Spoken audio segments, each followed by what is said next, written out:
নমস্কার এবং good morning. Hello Sunshine ব্লগের আরেকটি নতুন ভিডিওতে সবাইকে স্বাগত। আজকে শুক্রবার 12 সেপ্টেম্বর আর সময় এখন সকাল 6:30। তো আমাকে তো চোখ খুলেই সোজা চলে আসতে হয় কিচেনে, কারণ আমার হাজব্যান্ডের সকাল সকাল অফিসে বেরোনোর সময়। তো আজকে আপ্পাম বানাবো। কিছু প্রিপারেশন রাত্রিরেই করে রেখেছিলাম। 1/2 কাপ করে চাল, ডাল এবং বাদাম দিয়ে এই মিশ্রণটি তৈরি। আগেই এই প্রিপারেশনটি তৈরি করে ফ্রিজে রেখে দিয়েছিলাম। এর আগে সুজি দিয়ে দই দিয়ে বানিয়েছি, কিন্তু এইভাবে এই প্রথম। ওপরে ছড়িয়ে দেওয়ার জন্য পেঁয়াজ কুচি, টমেটো কুচি এটাও আগের থেকেই করে ঢাকা দিয়ে ফ্রিজে রেখে দিয়েছিলাম। আর এই হলো ধনেপাতার চাটনি। আর বানিয়ে রেখেছি একটু সাম্ভার। তো এটাকেও একবার ফুটিয়ে নেব ভালো করে। তবে এটাতে একটু ফ্রেশ কারি পাতা আমি দিতে পারিনি, ছিল না বাড়িতে। এবার বানাই এটা, চলুন। অনেকটা পরিমাণ বাদাম দেওয়া আছে, তো তাই প্রথমেরটাতে তেলটা একটু বেশিই দিলাম। ভয় লাগছে কি জানি আবার ফেটে যাবে না তো, উঠবে তো ভালো করে। দেখা যাক কেমন হয়। ছোট্ট করেই বানাবো প্রথমেরটা। পেঁয়াজ কুচি, টমেটো কুচি দিয়ে দিলাম। এটা ফুটে গেছে, এটা ততক্ষণ আমি প্যাক করে দিই ওই দিকেরটা হতে হতে। 4টে আপ্পাম বানিয়ে আপাতত ওকে লাঞ্চ বক্সে প্যাক করে দেব। গত কয়েকদিন ধরে আমাদের একদম ভালো করে তিনজনেরই ঘুম হয়নি। মেয়ের খুব কাশি, কাশতে কাশতে ঘুম থেকে উঠে যাচ্ছে। এই কারণে সকালে আমরা একদিনও টাইমলি উঠতে পারছি না। এতে আজকেও ওর খেয়ে যাওয়ার সময় নেই, সেজন্য এই ছোলাগুলোও প্যাক করে দিলাম। আর 2টো আপেল দিয়ে দিয়েছি ওর ব্যাগে। ওগুলো দিয়েই ও অফিসে গিয়ে কোনো রকমে একটুখানি খেয়ে নেবে। বেরিয়ে গেল ও। ভাড়া বাড়িটি থেকে ওর অফিসের ডিস্টেন্সটা বেশ খানিকটা, তাই আরও অনেক আগেই বেরোতে হয় অফিস আওয়ার্সের থেকে। আমিও এবার চা নিয়ে বসি একটু। ও অফিসে বেরিয়ে যাওয়ার পরে আমি বসলাম লাল চা নিয়ে। প্রত্যেক দিনই তাই করি, ও বেরিয়ে যায় তবে আমি চা নিয়ে বসি। কারণ সকালের চাটা একটু ভালোভাবে না বসে খেলে আমার মনে হয় দিনের শুরুটা ভালো হচ্ছে না। কয়েকদিন থেকে একটু ধকল যাচ্ছে। গত রবিবার থেকে মেয়েটার একটু ভাইরাল জ্বর এসেছে। জ্বর মানে বেশ ভালো, হাই টেম্পারেচার, সঙ্গে প্রচণ্ড রকমের কাশি, আরও অনেক কিছুই বলছিল। কখনো বলছে কানে ব্যথা, কখনো বলছে গলা ব্যথা, কখনো বলছে পা টিপে দাও। তো রাত্রিরে 2-3 দিন মানে একদম আমার ঘুম হয়নি। তো মানে বেশ ক্লান্ত লাগছে, মনে হচ্ছে একদিন রেস্ট নিয়ে আমি সারাদিন শুধু ঘুমাই। কিন্তু সেটা করার তো উপায় নেই। আমি যদি রেস্ট নিই বাকি সংসারটার কি হবে তাহলে। ওর বাবারও তাই অবস্থা, ওরও ঘুম হয়নি কয়েকদিন ভালো করে। তার মধ্যে প্রত্যেক দিনের অফিস রয়েছে। তো গত শনিবারে ব্লগ বানানোর পরে আর ব্লগ বানাতে পারিনি। কারণ মেয়ের শরীর খারাপ থাকলে কার ইচ্ছে করে যে ব্লগ বানাই বলি। কাল থেকে মেয়ের আর জ্বর আসেনি, কাল দুপুর থেকে। তো আমার মনটা আজকে একটু শান্তি।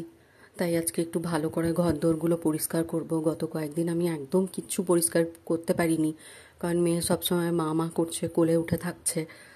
তো এই দেখুন কত ধুলো জমেছে এই 2-3 দিনের মধ্যে। এখানে তো প্রচণ্ড ধুলো। উঠেও গেল মেয়ে। তো প্রথমে ওকে একটু খাইয়ে নিই জল খাবার, তারপরে করব। কিন্তু একদম ওর রুচি নেই, খেতে চাইছে না ভালো করে কিচ্ছু। 2 টুকরো খেয়ে আর খাবে না বলছে।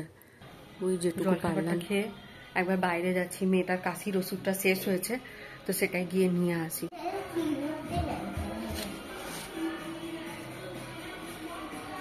দাঁড়া লক করি।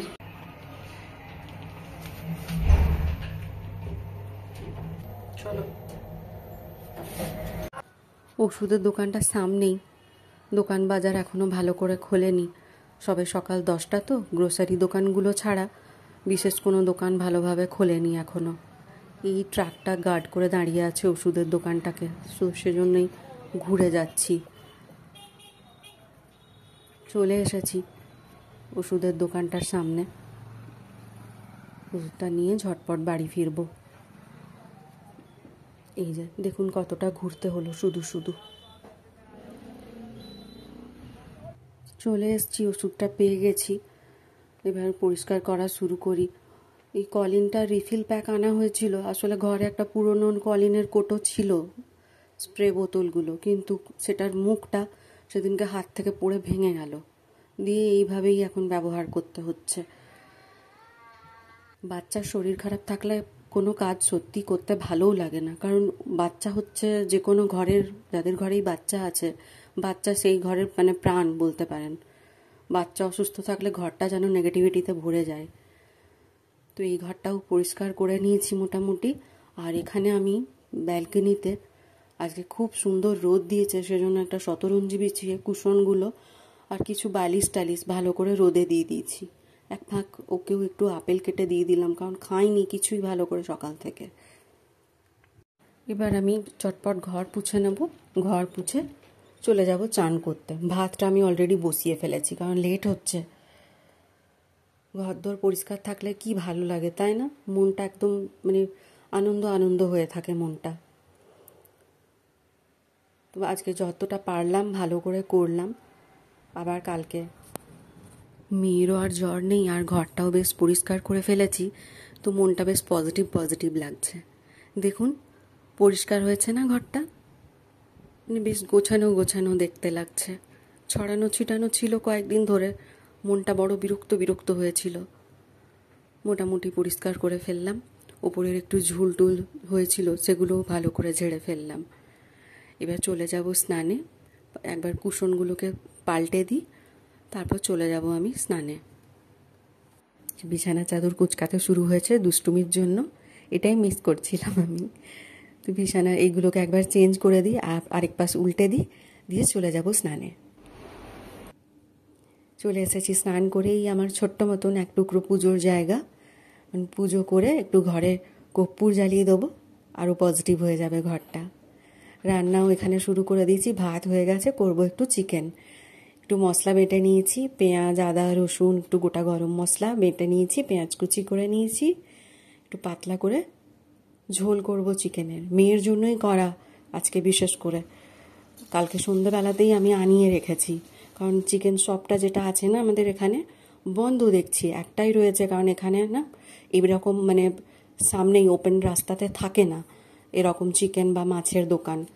তো জানি না, মনে হয় এখানে পিতৃপক্ষ শুরু হয়ে গেছে না নন বেঙ্গলিদের ক্যালেন্ডার অনুযায়ী, তো সেই জন্য মনে হয় দোকানটা বন্ধ। তো ওর বাবাকে বললাম, তো খানিকটা দূর থেকে কালকে সন্ধ্যাবেলাতেই এনে দিয়েছিল, ফ্রিজে রেখে দিয়েছিলাম, এখন ওটা বানাচ্ছি। তো চিকেন 500 মতন চিকেন আছে, আর একটু আলু দেব। এই আলু চিকেন দিয়ে একটু ঝোল, দেখি মুখে একটু ভাত দেয় কি না। কালকে তো শত চেষ্টা করেও খাওয়াতে পারিনি, নাড়াতে পারছিলাম না।